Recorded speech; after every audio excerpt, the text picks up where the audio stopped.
Okay, so let's go ahead and let's touch base on the recording feature if we could. All right, so next, here's how you record.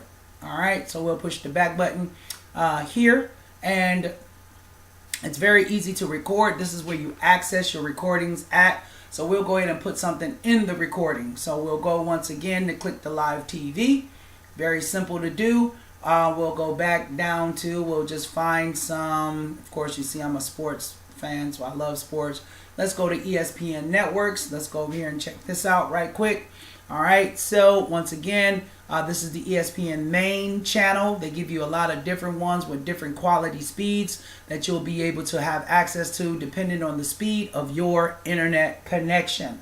All right, so let's just go ahead and click on this. We'll hold this down once again for 3 seconds. And as you see down here, it'll say start recording.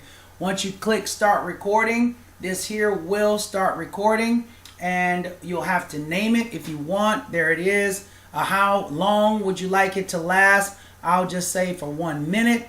And then once again, we'll just go over here to next after you click in 1, and then from there you can just click start recording. Once you click start recording, it will start recording at this time. There's no need for me to demonstrate that. It's very self-explanatory. I'll just push close, and then when you want to access that recording, you'd simply push the back button on your Firestick as you would do, and you will go over to recordings. You click on recordings, and the recordings will be listed right here.